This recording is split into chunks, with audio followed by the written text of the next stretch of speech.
Recording. Good to go, sir. Yep. Welcome everybody. Clipboard Crazies Zoom show number 8. Today we have Coach Ben Sanders, special guest.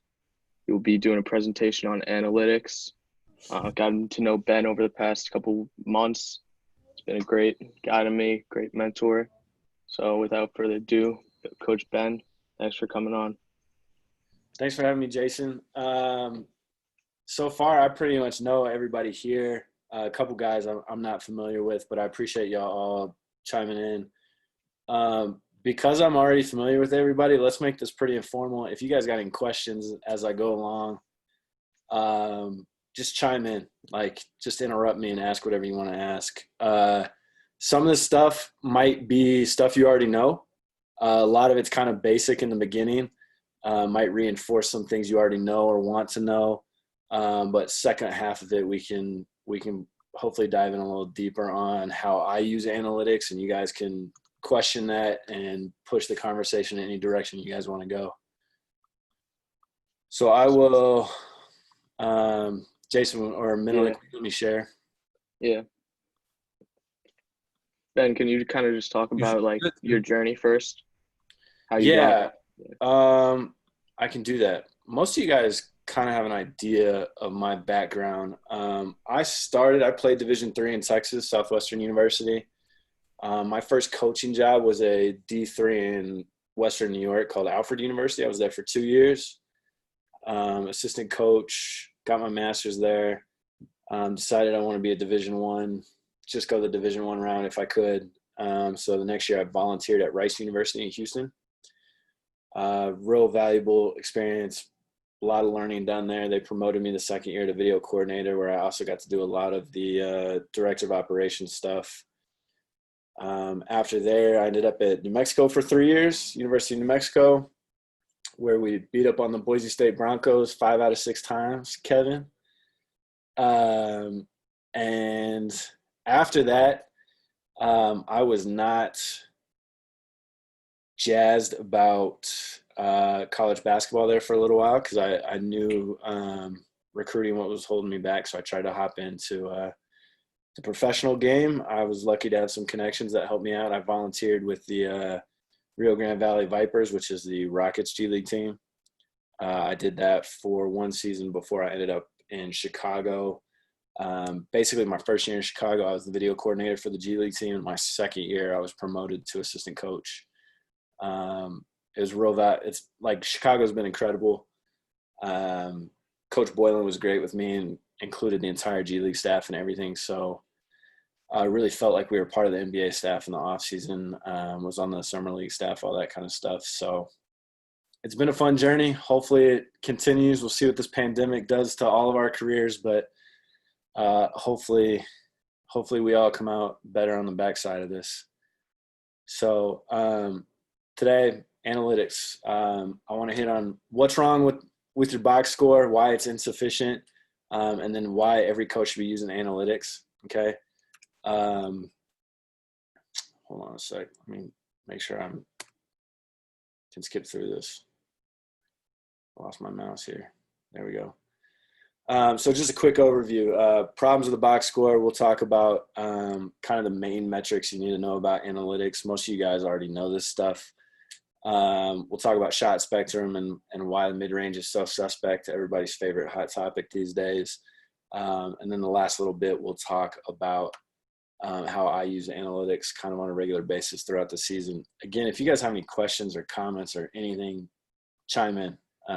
Don't hesitate to interrupt and ask. So first off, what's wrong with your box score? They give us a ton of data right here, and it's not exactly the most useful, right? Starting with plus minus in a single game situation, stuff really doesn't mean much. Like, such a small sample size for plus minus. When you look at these individuals, so much is dependent on who else is in the game with you at the time, who else is in the game for the other team, right? If you're second string Lou Williams coming in the game and you're going against the second string for another team, it's gonna be a lot easier for you to get some buckets and hopefully get that plus minus up, right? At the same time, if you're one of those guys playing with Lou Williams and he's a bad defender, it might it might hurt your plus minus as well. All right, so it neglects lineups, and the box score as a whole kind of doesn't really give you any clue about game flow. It'll give you the score by quarter, but it won't tell you who was up when and for how long and what the game really looked like. Defensively, it doesn't give you much. Steals are always kind of an elusive stat because it's an opportunistic thing a lot of times. It's somebody else gets a deflection, you get the steal, right? It's their good defense, but you end up benefiting as a result. For example, we've all been crushing James Harden for years for his defense, right? But I think he's led the NBA in steals this year. Does that mean he's the best defender in the NBA? No, definitely not. But what does it mean? It's just not all that indicative. Blocks as well. You can be a poor defender, but if you get two blocks that game, somehow you look like you had a phenomenal defensive game if you just look at a box score. Perhaps the most important thing missing about the box score is pace. Pace kind of dictates every stat. It kind of standardizes things for you and lets you know what the rest of these things really mean in context. And we'll talk more about that as we go. So first off, what's misleading about points per game? You look right here, you can compare New Orleans and the Denver Nuggets, right? And if you look over on the right side, you can see points per game. New Orleans is 5th in the league. Denver's 19th. That seems a little out of context if you just know Denver's in the second round of the playoffs and the Pelicans got bounced pretty quickly, right? But when you get a chance to look at it, you start all right, we look at their offensive efficiency as a result. You start to see that New Orleans, who gets more possessions, of course they're going to get more points. But their efficiency or their offensive efficiency rating is actually 15th in the league as opposed to 5th in points per game. Looking at Denver, it's almost the exact opposite, right? So points per game, they're 19th in the league, but they play slow. They're one of the slowest playing teams in the league. And as a result, that what seems like fewer points is actually a much more efficient offensive output because they just had less possessions to score that many points, right? It's same thing works on defense. Defensive efficiency works the same way. How many points did your opponent score on you in the same amount of time? Then you can take a look at net rating, your offensive rating minus your defensive rating and tell the difference, right? Kind of an indicator of how strong your team is on both ends of the floor. The best teams in the leagues are going to have high net ratings. Half the league is going to have a negative net rating. It's just the way it works. It's also related to points per possession. Some of you guys have heard that instead of offensive rating, points per possession on a 1 possession basis and offensive rating on a 100 possession basis. Next thing in your box score that's misleading is your field goal percentage. You look right here, Rockets 22nd in the league in field goal percentage, and Memphis is 7th in the league in field goal percentage. But the first thing that might jump out to you is how do the Rockets play? Right? They take a ton of threes. Memphis, on the other hand, does not. So we see completely different output, right? A different representation of how they're shooting because it doesn't take into account what shots you're taking, doesn't take in location or value, right? So why is that important? 3 is more than 2. Simple math. If you don't get that part, if you don't get the 3 is more than 2 part, you're gonna have a hard time with analytics. That's the most basic part. Here's an example of why. So 3 different examples of shooting 45% from the field. Okay. And all of these are same exact shot breakdown from an attempt standpoint. So it's 62% of shots coming from 2 and 38% of shots coming from 3. All right. So with that, even that part is standardized at 45% shooting. You could have multiple different outputs and points. All of a sudden, on the far left, you've got they made 9 threes. All right, your effective field goal percentage is 49.5, and you got 99 points. All right, you can see in the middle, you make just a few more threes, jumps up a few more points. All right, a lot more efficient shooting.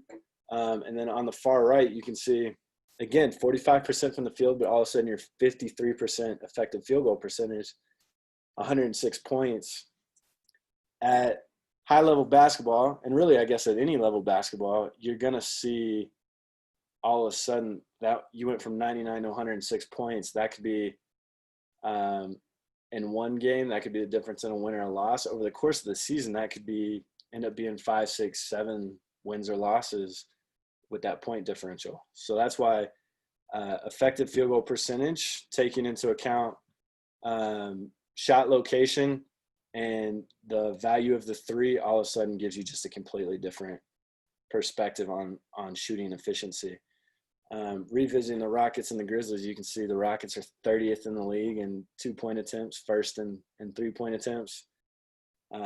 Memphis, 4th in 2s and 24th in 3s, and you can see how that affects their effective field goal percentage, right? All of a sudden, the Rockets go from bottom 10 in the league to top 10 in the league. It makes a complete difference, right? Next, talking about offensive and defensive rebounding. What's wrong with just the raw numbers there? It's as simple as how many shots were missed, how many were taken, how many opportunities are there to get rebounds. If I go into the game, I'm team B, and I shoot the hell out of it, and I make 50 out of 90 field goal attempts, that's only 40 misses, right? If I am team A and I just shoot poorly, I only shoot 33% from the floor, all of a sudden I got 60 misses. All of a sudden that's a lot more opportunities for rebounds, right? So all of a sudden you see these two teams right here. It's relatively the same rebounding. Nobody out rebounded the other despite the 46 to 54 total, because team A went out and got 30% of their offensive rebounds. Team B did the same. And that means they both had the same defensive rebounding percentage as well.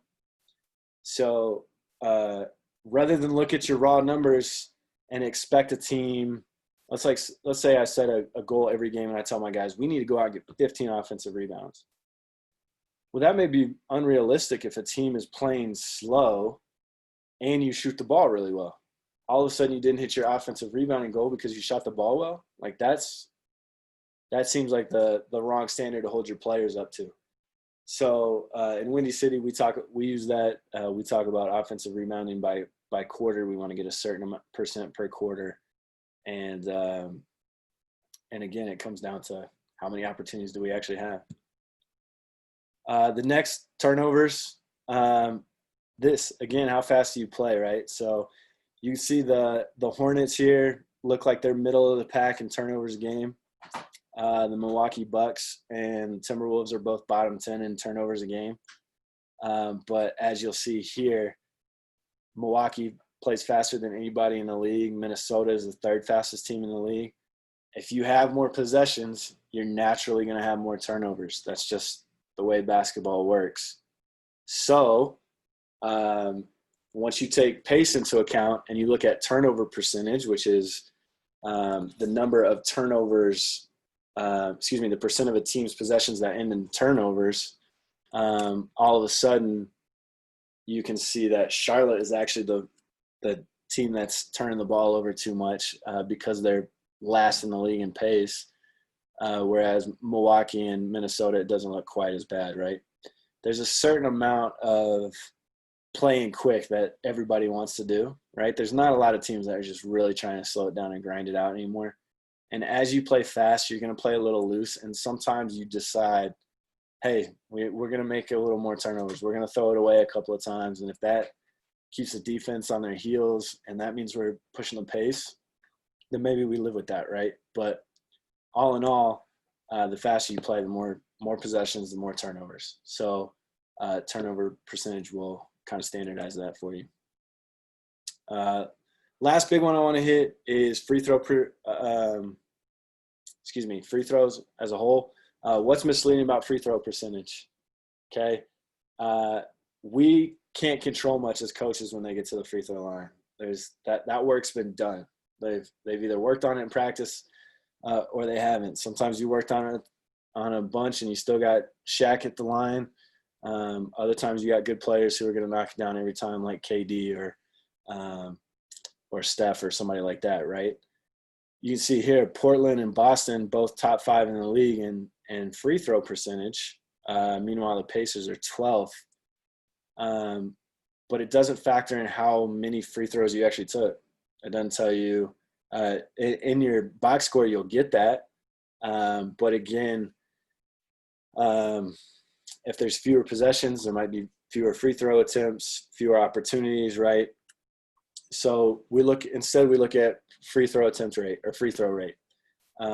This takes into account how frequently you're getting to the free throw line. So Portland and Boston, yeah, they shoot a great percentage from the free throw line. But Portland 24th in the league, Celtics 18th in the league, Pacers 30th in the league. If you're not getting to the free throw line, it doesn't matter what percentage you're shooting there, right? So as a coach, you can take that and say, hey, we need to be attacking more, trying to get to the rim, drawing more fouls, and get to the free throw line so that our free throw percentage actually matters. It's kind of tough. It's kind of tough when you're shooting a great percentage, but you only shoot 6 or 8 a game, you know? On the flip side, this works great with scouting because you know what teams really rely on getting to the line. You can emphasize, playing with your hands up, trying not to foul. And on an individual basis, scouting-wise, you can say, all right, this guy's a poor free throw shooter. We need to increase his free throw rate. We need to make sure he gets there more. Or you could say, hey, this guy shooting a great free throw percentage, but he doesn't get there very frequently, so we're not as worried about trying not to foul. So those 4 we just went over, those are considered the 4 factors. Most of y'all know that, right? All this stuff is pretty easy to calculate if you want to. Actually, at the end of this presentation, we're not going to go through it, but the slides, I'll share the slides with you guys, and they have all the formulas for anybody who wants them. I actually have something, shameless plug real quick. I actually have a product on my website that will calculate all this for you.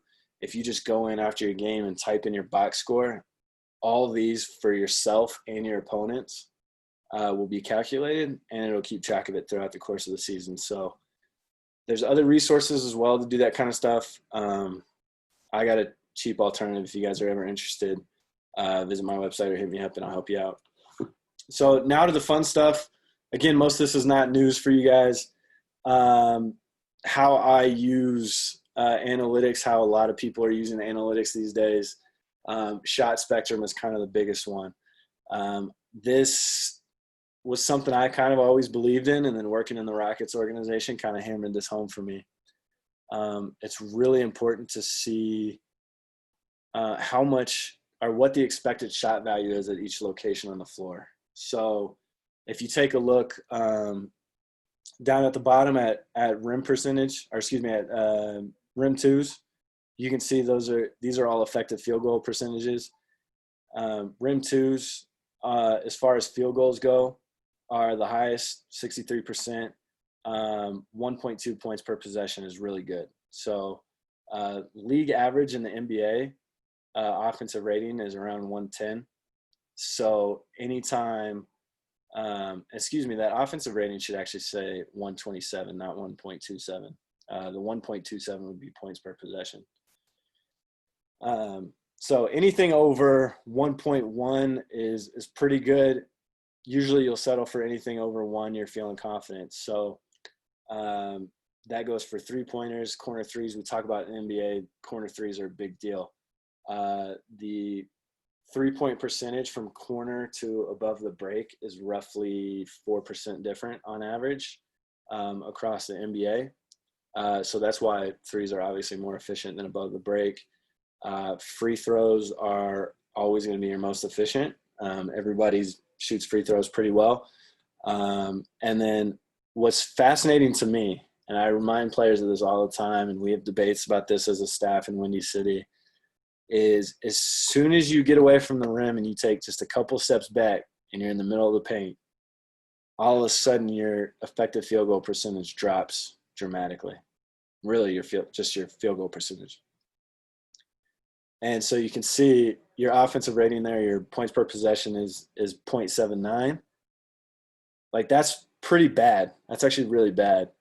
And what is interesting about that, and where we get into debates, is that includes floaters.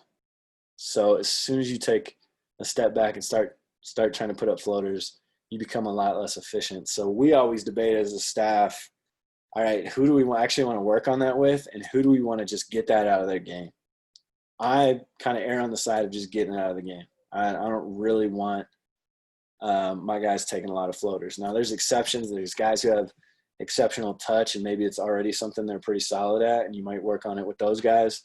But if somebody doesn't have a floater in their game, I'm not spending the time to add that to their game, and that's why. So the last thing, mid-range. You guys who know me, Jimmy, Matt, you guys know I hate mid-range jumpers. I can't stand them. Collectively as a league, I think people are more and more getting away from them.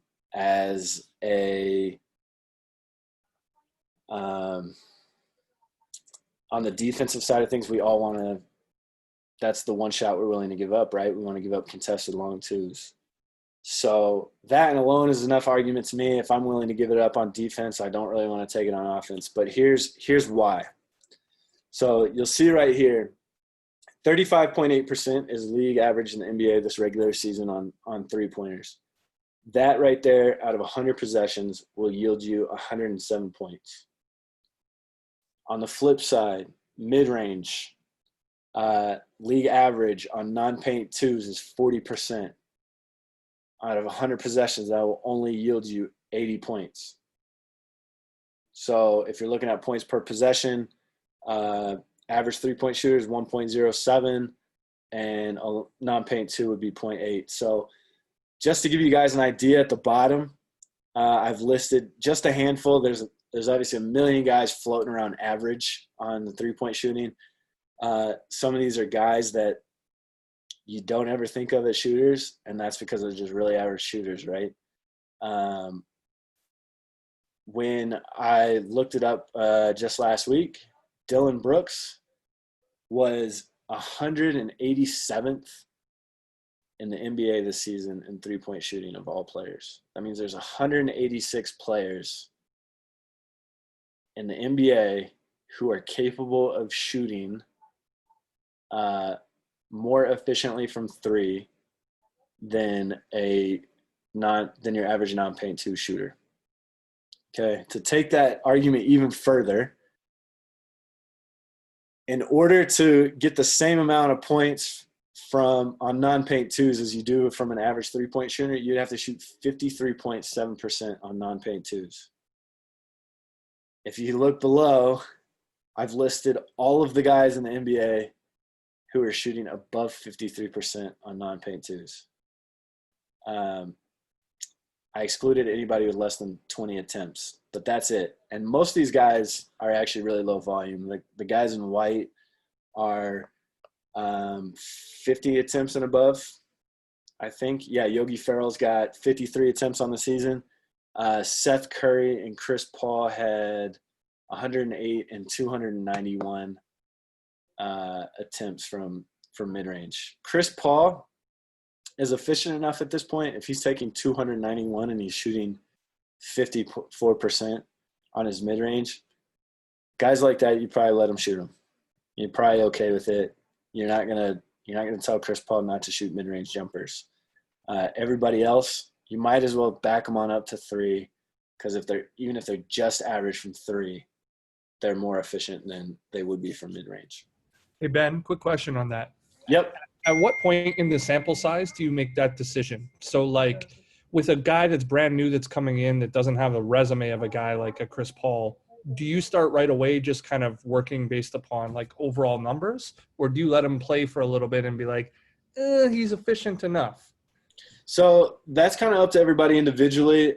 For me, we're not messing with it. I'm not touching it. I worked with the wing players in Windy City this year.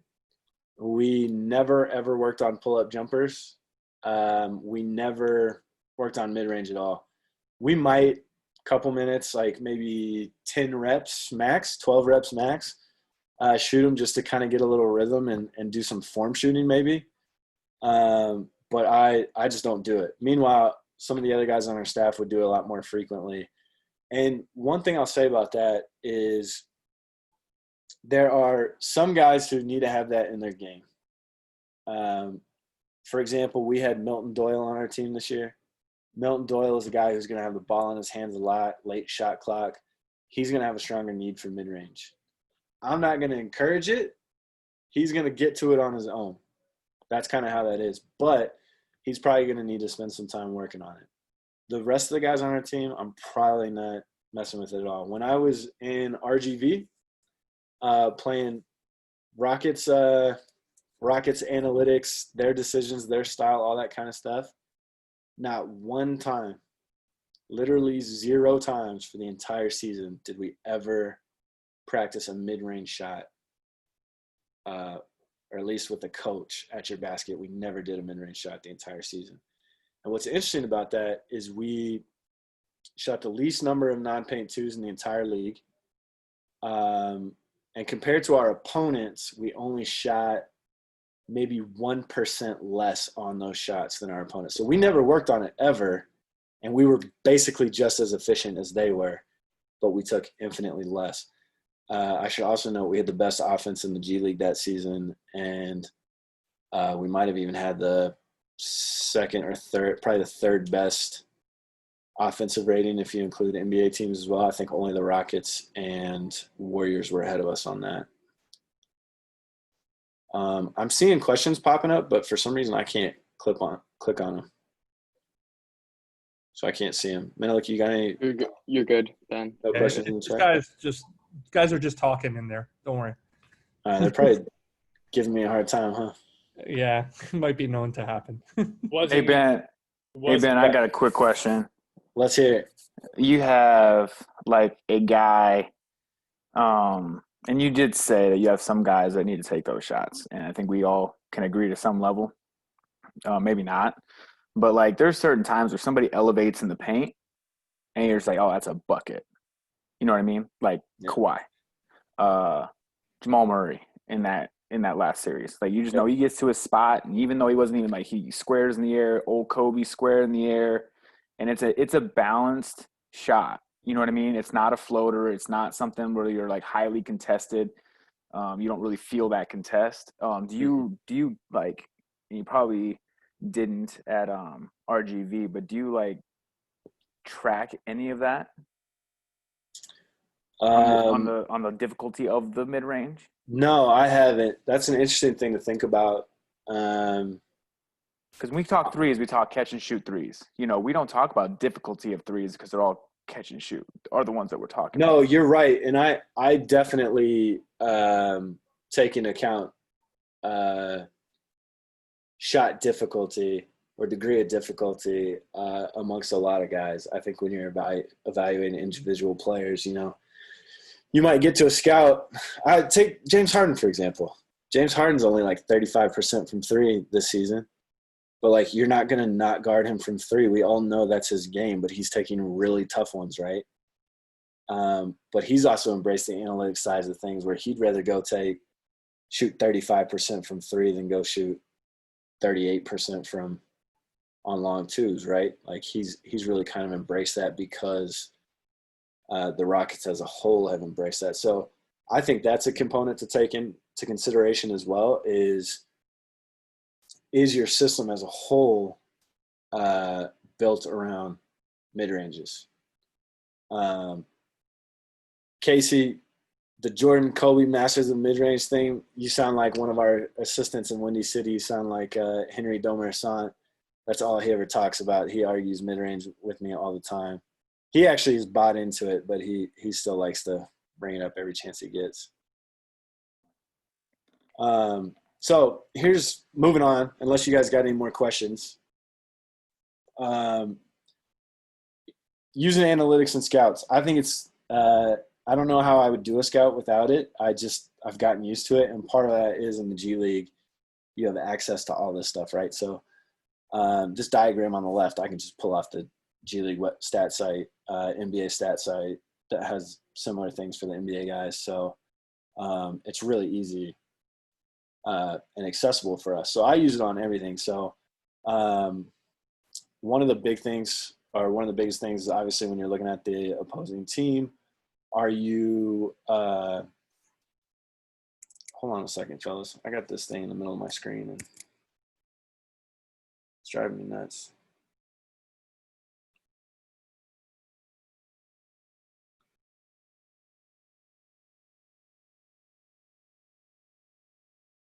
I don't know why this is not cooperating with me. Hold on. Do you guys ever have this, Menelik, where your cursor like disappears while you're presenting? Yes, I have. Usually what I just do is I'll escape out of the whole presentation and then it will pop back up. Oh, I got it. We're good, I think. Can Can you guys see my share though? Yeah. I'm still Yep. You're still on using analytics to scout opponents, right? Yeah. Yeah, we can still see. Cool. All right. Sorry about that. Opposing teams. Obviously, you're looking at how good they are offensively and defensively. That's a no-brainer. Pace is a big one. Sometimes that number's helpful. That one's mostly helpful if it's in one of the extremes. It's good to know when a team is just going to try and push it on you nonstop. Maybe you hit a transition defense a little bit more, or talk about it a little bit more in your scout prep, right? It's obviously important to know how they score. Okay, what percentage of their points are coming from 2 or 3? What percentage of the points are coming in the paint? Fast break. What percentage of the points are assisted versus unassisted? That one's important. If you got a team that just drives like crazy, then you're going to want to know if they're trying to kick out to open shooters or if they're just putting their head down and getting to the rim. If they're just putting their head down to get to the rim, you can help more, clog the paint a little bit more, gamble off shooters a little bit more. So that's important to know. And then shot chart. So I look at the shot chart for every team and a lot of times for most players going into the game.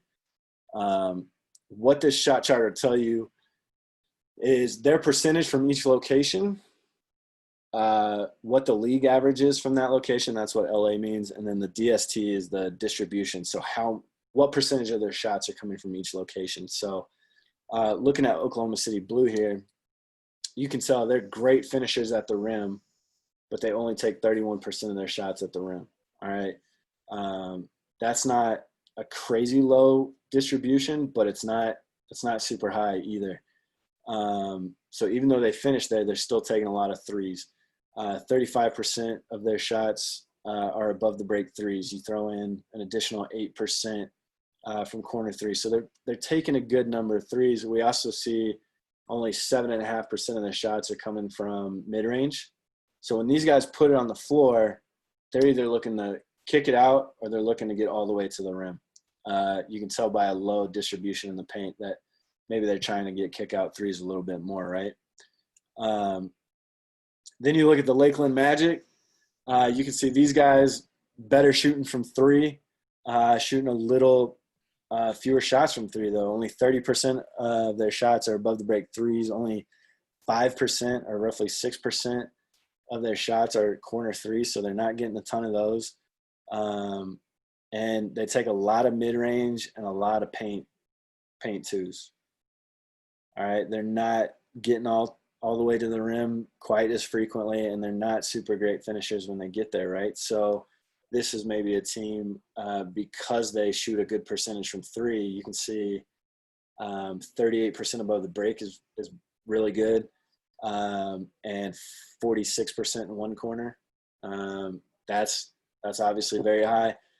So this is a team that maybe as they're driving, you're not trying to help as much because they're just not great finishers. When looking at opposing personnel, obvious stuff like usage. How often are these guys the ones to finish a possession? Scoring, how efficiently are they doing it? Effective field goal percentage and 3-point percentage. Got to know if they're a shooter. Obviously important to know, like Matt said, how difficult are these threes that they're shooting, right? So this is a good example of where analytics don't tell you the whole story. They just help you paint part of the picture, right? If you know James Harden's shooting 35%, you might be like, he's only average. We don't have to worry about him that much from three, right? And in reality, he's shooting really difficult ones, and he'll shoot it on you even when you're all up in his grill. So I'll skip the shot chart for a second and come back to that. But passing, kind of going back to drivers, are they looking to give it up? Are they looking to create for others? Are they looking to finish on their own? Are they looking to score first or pass first? Those assist numbers are important, both assist ratio and assist percentage. And then rebounding, I really just look at offensive rebounding percentage. Are these guys trying to crash? If the shot goes up, do I know I need to keep them out of the paint? Is it Jack Cooley? For those of you guys who know who Jack Cooley was in the G League, that guy was a monster on the offensive boards to the point that you needed. You had to mention that to your players. It had to be part of your game plan to keep him off the boards, because he could single-handedly get you 5, 6, 7, 8 more possessions a game as a result. And who knows how many points that leads to, right? So looking at some individual shot charts, Emile Jefferson right here. You can see dude doesn't step outside the paint very often. And when he does, it's awful.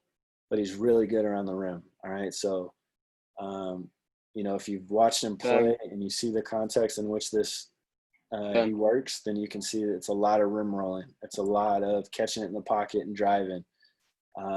He's a good rebounder, all right? He's getting putbacks.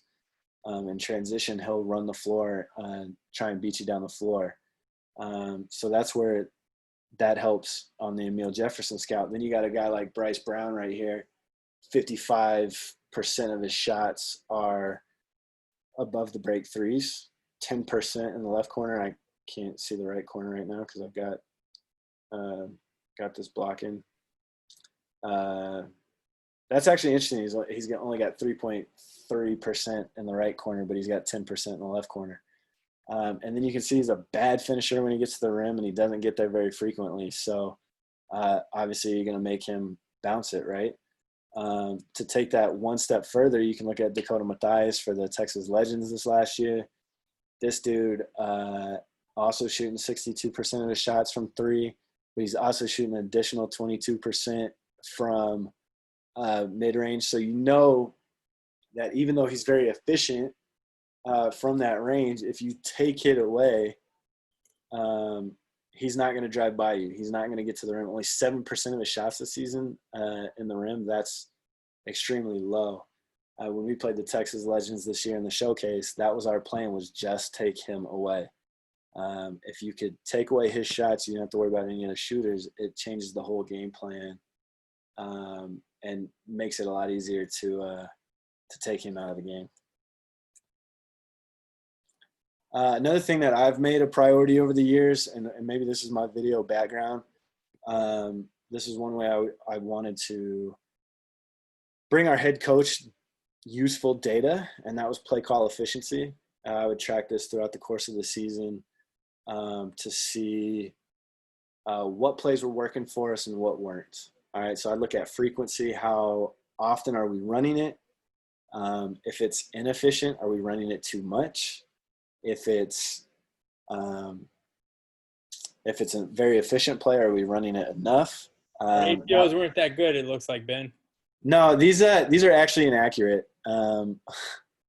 These are not really mostly any of our play calls. Like, there's probably 3 or 4 of these that are actually our play calls. I changed them all.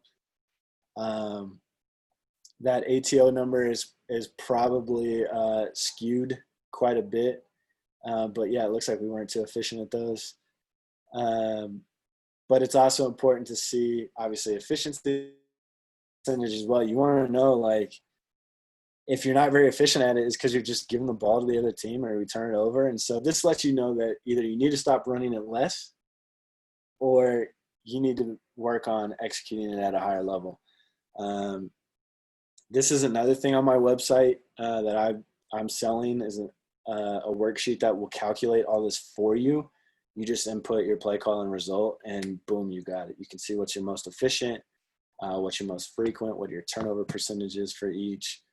And it's pretty helpful stuff. So I use this all the time. I want to go to my head coach and be like, look at all this data I have. But to make it probably even more helpful is to actually look at your series efficiencies. So as the NBA or really kind of basketball in general, we get more and more to read and react type situations.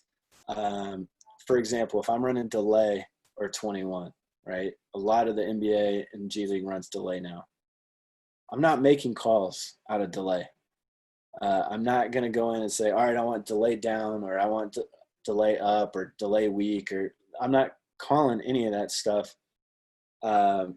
So it's less important to know what each specific delay action is yielding, and it's more important to know that delay as a whole is successful or unsuccessful, or 21 as a whole is successful or unsuccessful. So you kind of know which areas or series to spend more time working on your execution, or to maybe just eliminate altogether. Right here, you would see our step series, which is not a real thing, was really efficient, and we ran it a ton. Good, right? You can see that our point series was inefficient, and we still ran it semi-frequently, like maybe work on our execution there, right? Next thing is shot clock. This is something I tracked with Windy City this year, with the help of one of our volunteers, basically breaking the shot clock down into 4 segments. If you've got a longer shot clock, say you're college, you got a 30-second shot clock, you can break it up however you want. But this is valuable to know really where you're getting a lot of your shots. These points per possession right here are actually pretty universal around the league. Not those exact numbers, but they trend towards being more effective earlier in the shot clock and it dwindling as time goes. Obviously, see 1.19 points per possession in the first 6 seconds. And that has to do with you getting fast breaks, you're getting turnovers, your advantage situations, right? 18 to 13 seconds.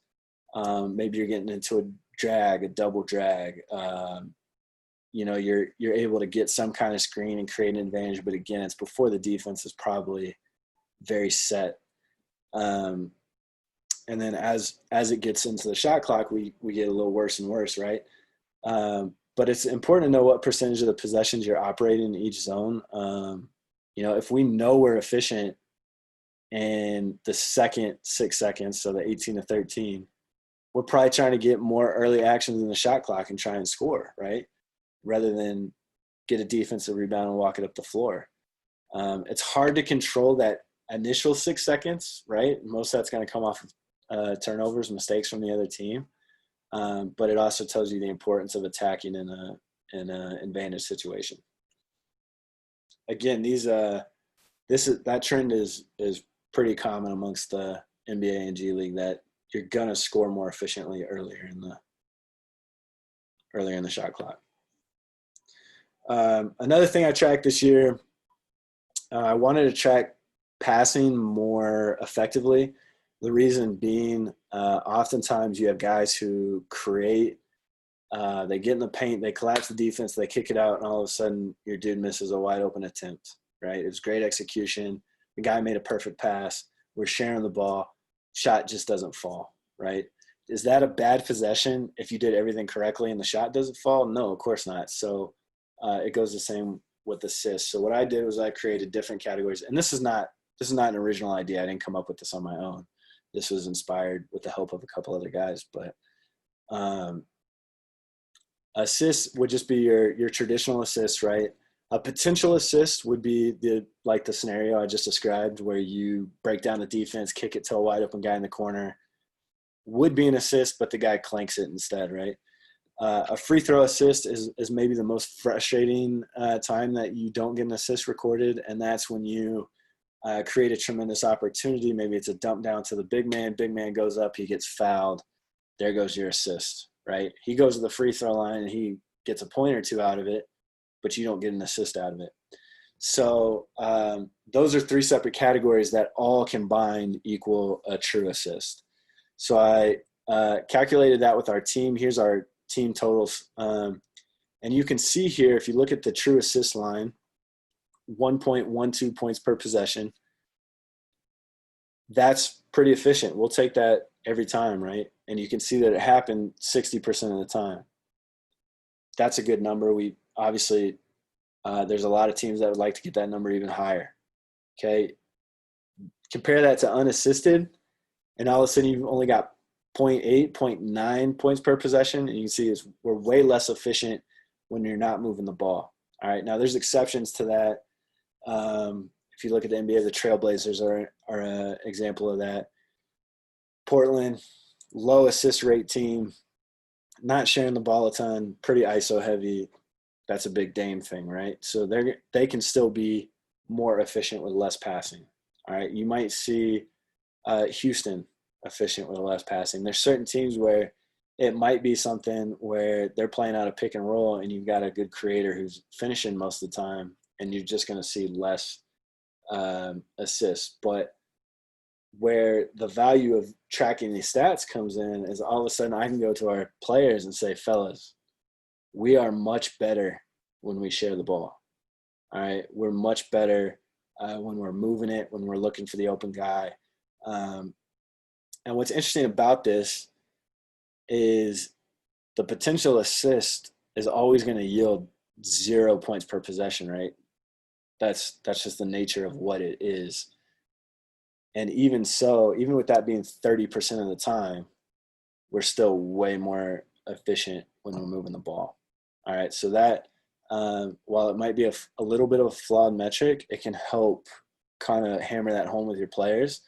And then you could go to a game or an individual player and say, hey, look, I think you could do better if you're creating for your teammates more, or collectively we need to share the ball more. So you got to take each one of these. These are our players' averages from the season. You got to take them with a little grain of salt, depending on who they are and what position they play, right? So you can see our best one is PJ Dozier, 17 true assists a game. That's probably why he's playing playoff minutes for the Denver Nuggets right now. But that's also because he handles the ball more than anybody on the team. Milton Doyle, he handles the ball right behind PJ. He's probably the second most. He's a little more score first than PJ, but you look at somebody like Simi Shitu or Farrakhan Hall, and they got real low numbers. It's because they don't handle the ball. Like, they're not going to have the same opportunities to be getting assists, all right, or to be sharing the ball. Tre'Darius McCallum, 1.7, that's pretty low. VJ Beachin, 1.9, pretty low.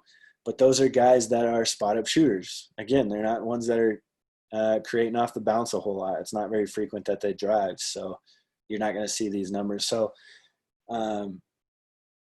what's important about tracking this kind of stuff is knowing the limitations of it as well. All right, you got to understand the context of it. That's true for any of them, but this is a solid example of knowing the limitation of the stat, is that it's not going to apply to everyone equally. One thing I've been thinking about a lot this offseason is shot quality. Our head coach this last season, a couple times this year, we discussed how can we track shot quality instead of just relying on misses and makes. All right, and I think that's an important thing to do. A lot of teams will use expected shot value when they can. That can be subjective as well. So this is a rubric I kind of came up with on my own. I'm not 100% sure how I feel about it. I feel pretty good, but I would welcome some feedback if anybody were to argue with me. But you can kind of see how I value shots. So at the top, we got uncontested rim twos, we got uncontested threes, uncontested corner three, I should say, and shooting fouls. Those are always going to be your most effective shots, so we give them the best rating. Below that, rhythm 3. Is the guy stepping into it and shooting? Is he driving and he's contested at the rim? I still like a contested rim too. You go down to the 3 rating. Heavily contested 3 is not great, but I still don't hate it. It's better than anything below it. A block shot at the rim is important to understand that that's not good. It's never good. I still want to encourage my guys to drive to the rim and try and get in the paint and score, maybe draw fouls. So I wouldn't punish a guy for having a shot blocked at the rim. You go down to the 2. I hate post-ups. I'm not a post-up guy. Some guys may differ with me on that. That stems from, to me, it's not very efficient, and I think it's because when it comes down to it, it's an ISO play with less space. You're not going to find a whole lot of guys at any level who can create an uncontested shot on a post-up. And the difference between a contested rim 2 and a contested post-up is that a contested rim 2, a lot of times you've got momentum and the defender doesn't, right? So if I got a shot block at the rim, but I'm running full speed at him, I have an advantage. I've got some momentum built up. I'm going to be able to jump a little higher with my momentum. I'm going to be able to maybe Euro step. I've got more tools in the bank if I'm driving, whereas in a post-up, it's really hard to create an advantage. Again, there's certain guys that maybe you let that slide, maybe a LaMarcus Aldridge or an Anthony Davis or a Jokic, but like very few people would I be down with the post-up if you're actually looking to score. I do like post-up sometimes if you're just trying to create offense and pass out of the post, but even then, I'm a space guy. I'd rather nobody in the paint clogging things up. Contested mid-range and heave, those are obvious. Maybe the most important thing at the bottom is I differentiate a dead ball turnover and a live ball turnover. Menelik, I know we talked about that last week, I think. A dead ball turnover, it's a no-shot possession, so it's really bad.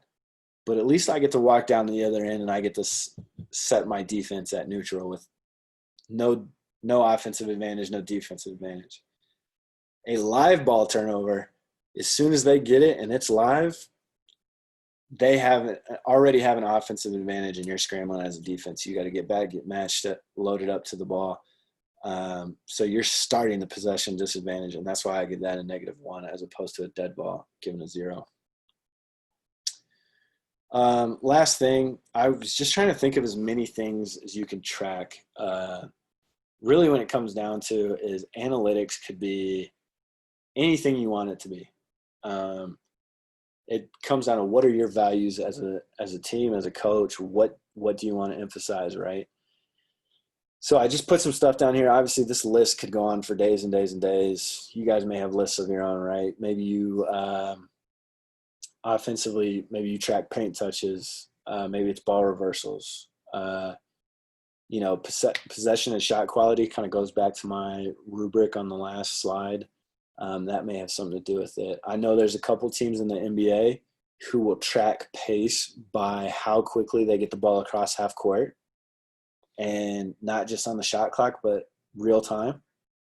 So if the ball bounces a couple of times before they take it out on a made basket, they would count that time as well, right? And so they want to get that up and get that going quick. So in Chicago, this last year we spent time looking at offensive rebound crashers. We always want to have an opposite corner crash. So we would it was important to know who was doing it, how frequently were we just being lazy and not doing it, right? Defensively, in Windy City, we had one assistant who would track contested versus uncontested shots. He did a great job of that. Obviously, we were better with uncontested. Everybody is really. But it was important to know how many uncontested looks you were able to create. We looked at what I call kills. I think that's what the term we ended up using in Windy City this year. A kill is 3 stops in a row. And we would try and get 3 kills per quarter. I think in college it wouldn't be unrealistic to get 4 to 5 per half, maybe. But that was big for us, and our players actually really embraced that, because you'd get 2 stops in a row, and your players might lean down the bench and be like, what do we need for a kill? What do we need for a kill? Or how many kills we got? And they really kind of embrace that.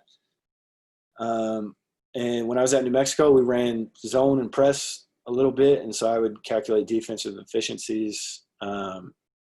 What were we giving up in man? What were we giving up in zone? What were we giving up against the press? That type of stuff. I got a friend who tracks defensive breakdowns like blow-bys and poor contests and all that kind of stuff. A lot of teams will track 50-50 balls, or you went in the hustle stats, right? Deflections, all that kind of stuff. So, again, it is what you make of it, right? So, whatever your values are, if you can find a way to track it, you can calculate it game to game. You just got to be organized with it. And if you collect data on that kind of stuff for a while, then you start to see what's good, what's bad, what's average, what should our goals be, that kind of thing, right? So that's all I got. I don't want to go through this with you guys, but I put this presentation up on my website already, and it's free to download.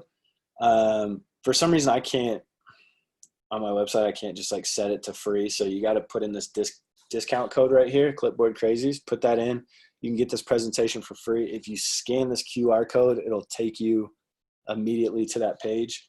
But after everything I've described, there's also, I've put a few categories down here where you can see across NBA, G League, WNBA, and college, like what are the best, worst for each metric, what's average, and it'll give you the formulas as well. So if you want to download this, you can either go to bshoopsanalytics.com, or you can hit this QR code right here, and it'll take you to that site on my phone, or excuse me, on your phone. There's a lot of other free stuff on the site that you guys can get. Some templates for, maybe tracking fouls and timeouts during games, or stuff like that. And then obviously a couple more of my products. So that's all I've got. If you guys got any questions, would love to hear them. Ben, I got a question. So Yep. You mentioned on like uncontested versus contested shots. Obviously, that could be subjective, and other stats like that to whoever's statting it. So do you guys take that into account, or is it kind of irrelevant? It's pretty close. So that's always going to be subjective, right? So you and I might watch the same clip, Jason, and I might think it was a contested shot, and you might not think it is. And Right. So I think the important way to handle that is for the same person to always be having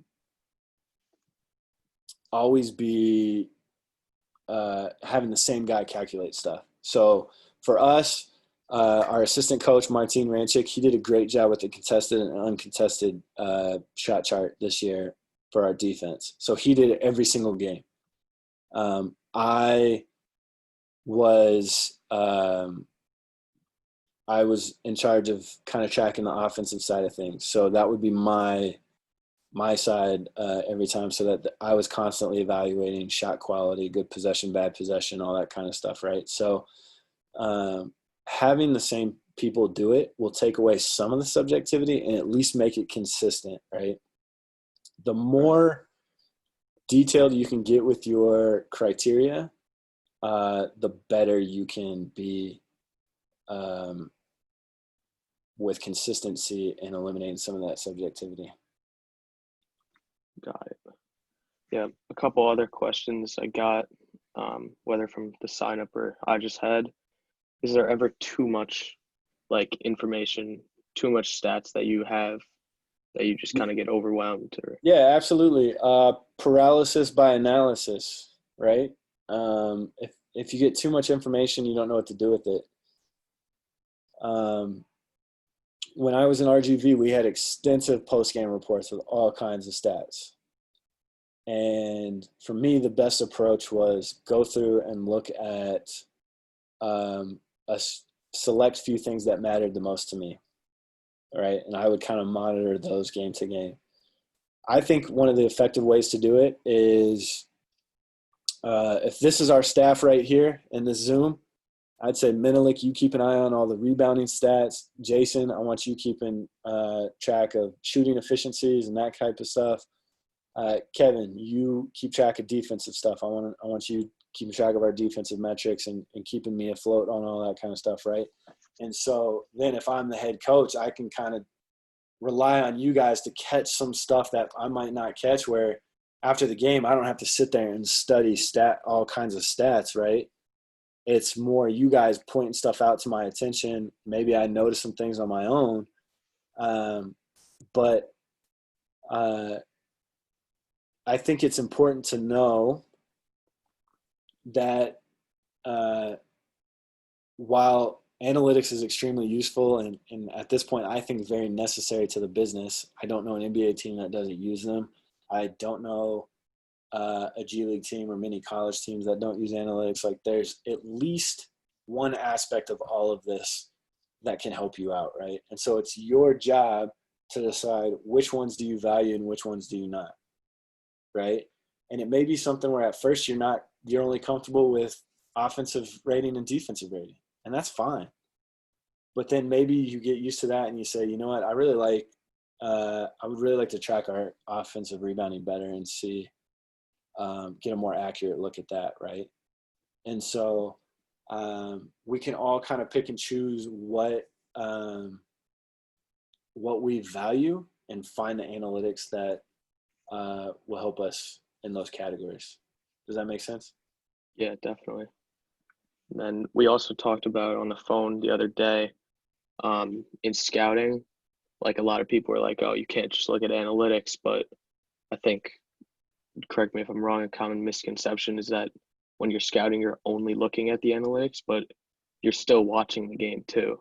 So it's like a combination of both. It's not just statistics, or it's not just, the game, right? No, you have to, like, statistics and analytics can't tell the whole story. Like, you have to watch the game.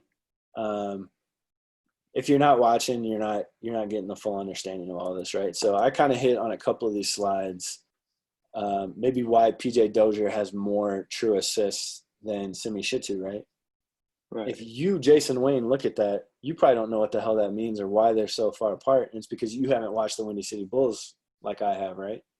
Right. So if you're not watching the film, you don't have the whole painting, right? So And if I butt in, it's like watching Lou Dort last night and looking at his stat line. So if you look at his stat line, he had 30 points. But if you didn't watch the game, you knew Houston left him open all game, and that's who they wanted shooting shots. That's a great example. Funny enough, my brother texted me last night. My brother's a former high school basketball coach, and he texted me and said, man, Lou Dort had a night, huh? And I said, yeah, because Houston wanted him to have a night and make sure that nobody else was having a night, right? Like, that was the game plan. Game 7, all in, make Lou Dort beat us.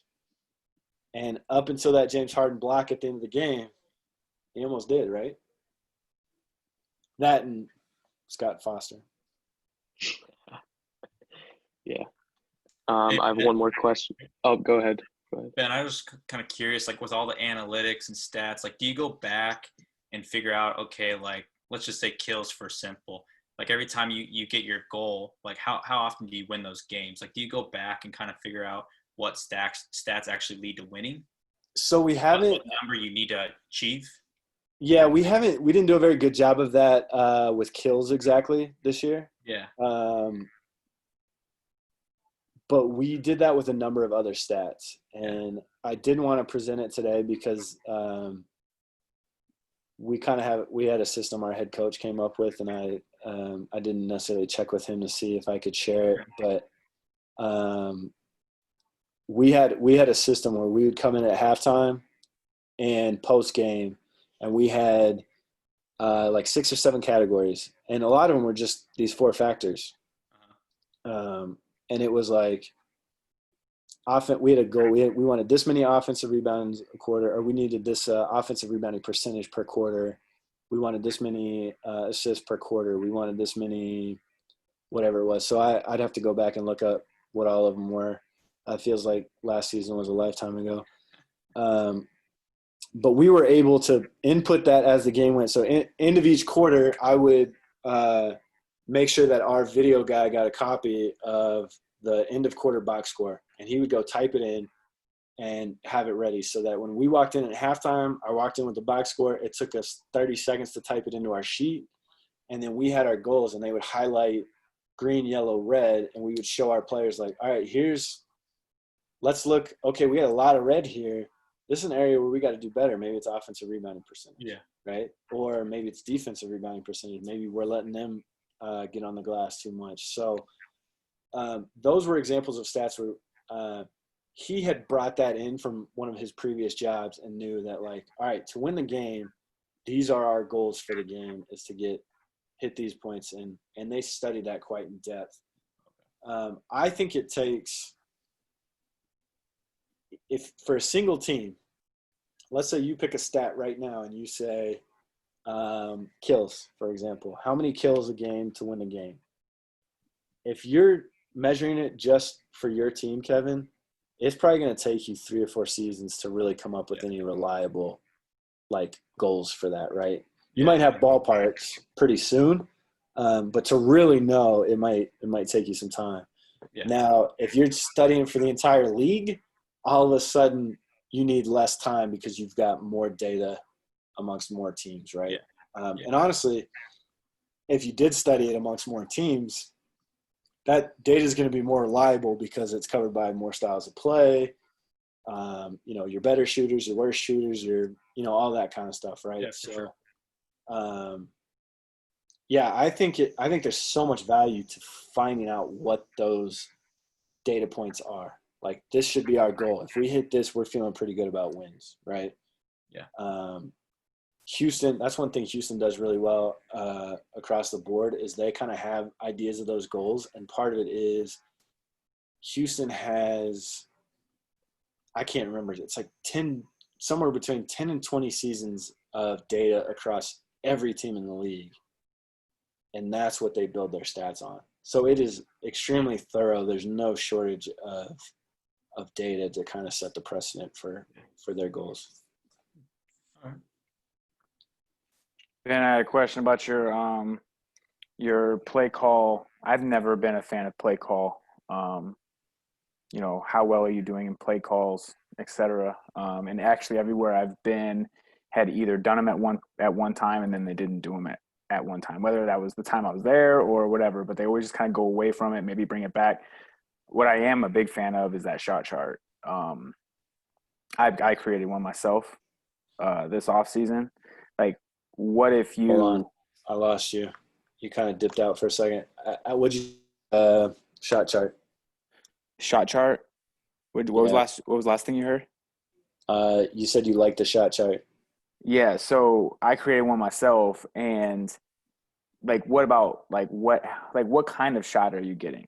Because it goes back to the same thing of, you score this many points on it, but what do those points look like? So like, if you're scoring a 5 on your chart, if you're getting 5s consistently on this chart, but you're only at 0.9 points per possession, does that mean you go away from it? Like, no. So no, I think you bring up an excellent point, and I think that's where this play call efficiency, as I have it here, is there is some inherent flaws there, right? So ideally you would rather do it instead of just your actual efficiency. You'd like to also see expected efficiencies. So what makes that difficult is knowing you'd have to track who your shooter is and what their percentages are that season, right? Or do you base it on their percentages over multiple seasons? You know, is it a career or do you give it a recency bias? You know, that type of stuff. So I think that's part of the reason we started thinking about this right here, is so that we could evaluate a possession without it being so heavily dependent on makes and misses, right? And so that play call efficiency data, it really will take enough reps of a play to give you more information, right? Like to give you really reliable information. And it's not that you are going to 100% go with this sheet no matter what, right? Like you're not going to look at this and be like, all right, Koff is only 0.93 points per possession, so we're going to write it off. I think that there are people out there that would do that. There probably are, and There's probably a lot more than you give it credit for. Like they've run it 3 times. We ran it 3 times all season. We haven't even got a shot off on all 3 times. Like we're not running it anymore for the rest of the season. But here's what's interesting about that is that's something that you might watch the film and be like, man, we ran that 4 times in a row this game and we turned it over every time. We're never going to run it again. You don't need your play call efficiency sheet for people to be doing that, right? What I think this does is it does add context that maybe you didn't think about. So maybe I'm watching film and I've watched 4 or 5 games of film, maybe first 5 games of the season in film. I'm like, man, I don't really know how I feel about double drag pen. Like that I don't know if we get anything good at it. And then you go look at your sheet and you say, oh, you know, we're actually 1.3 points per possession there. Maybe I wasn't giving us enough credit, right? So again, it's not about whatever this sheet says is we base all of our decisions off of this. You have to take it and say, oh, okay, like that kind of matches what I saw on film, or maybe I need to watch that closer next game and keep a closer eye on it. Yeah, so I guess I would say I would just have another column there on your I call that shot value, your scale of -1 to 5. Yeah. And putting that next to it. That's something I'm actually thinking about doing next season. Again, that's something that like hit me up. I'll show you what I was working on sometime. Yeah, for sure. It's pretty in depth. Like it's too much, but you can nail it down. But yeah, so I have I'm actually working on a project right now to upgrade this, where it also takes into account your shooter and shot location. So that also provides a lot more value once you know shot location as well. But I do think trying to tie in that shot rubric could be helpful and could provide more accurate data. But it could also, for the teams with the resources, like the Rockets, for example, they don't even need this.